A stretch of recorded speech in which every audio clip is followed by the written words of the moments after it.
Hi everyone, my name is Marissa and welcome back to ELLE Canada's YouTube channel. Today I'm going to be taking you through a tutorial on the Dutch braids and how to do them on yourself. This look is so popular right now because it's equal parts cute and tough and cool and also super pretty, and it's actually not that difficult to do as long as you have a little bit of practice and you follow some of my tips and tricks.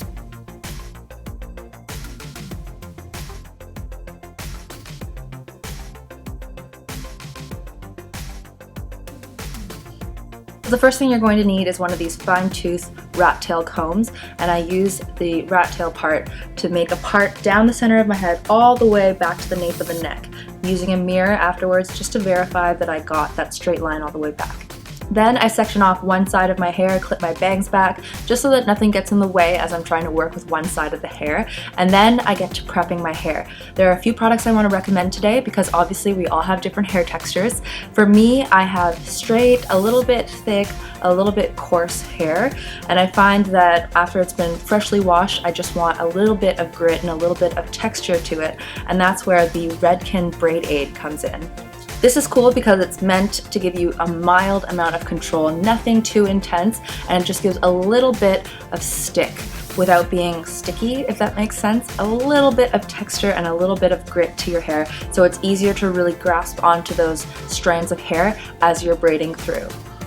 Now, I don't have particularly fine hair, but if you do have fine hair and if you want a little bit more texture, I would start with trying a dry texture spray. This one's from Moroccanoil, and that's just going to add a little bit more grit, as I was saying, to your hair while amplifying as well. So the way you can use this is spraying it into the roots, but I would also recommend spraying it into the mid-lengths and ends of your hair, and that's really going to add bulk along the end of the braid. If you love serious volume, I would recommend using a mousse or a foam at the very roots of your hair. You can use something like this. This is the Uemura Ample Angora Light Foam, and I use about a golf ball size amount in your hand, and I just section off little parts of my hair and put it at the roots of the hair, making sure to just kind of zhuzh it up a little bit, and then you'll have a great voluminous base to start your braids with. So for the Dutch braids, it's the exact same technique as a French braid. You're going to take 3 individual sections of hair from the top of your head right next to the part, and then you're going to braid underneath the center section. And what I mean by that is, let's say the 3 strands, you have the left section, the center section, and the right section. You're always going to be braiding the left and right section alternately under the center section. And the center section will also change as you go along. Then picking up on the hair, you're going to be taking, I like to use my ring fingers to just pick up the sections of hair and then combine them with the current existing section, and then just keep going under.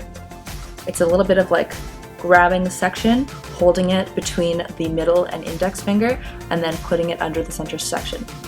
Another tip I have for when you're doing this hair is it's very easy to let the braid go next to your head, but if you look at all the pictures, most of them go all the way down the back of the head. So making sure that you're going a little bit looser with the hair that you're picking up on the side of the head, and you're pulling much tighter towards the back.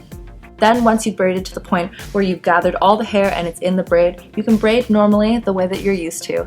And then what I like to do is go back in with that fine tooth comb and a little bit of hairspray. This is the Garnier Fructis big volume spray. This is a huge can. I love it. And then you just spray down any of the flyaways that you have. If you guys noticed, I have bangs. They're side bangs, so they're a little bit longer, but the way that you make sure that you hide the bangs in the braid is you braid very tightly. You can always go through and loosen afterwards, but you braid very tightly, and even if you have a few little satellite strands, you can take the rat tail of your comb and then just kind of poke them back into place into the braid and then lock it down with a lot of hairspray. I hope you enjoyed the tutorial today, and I hope you learned something. The Dutch braids are so fun and cool. They hide 3rd or 4th day non-shampooed hair, and they're just really fun to rock. I promise you'll get used to it, the hand movements especially, after you practice a little bit. For me, it was practicing about an hour's time, and I really could get to it really fast, and I braided most of my hair in this tutorial without the use of a mirror.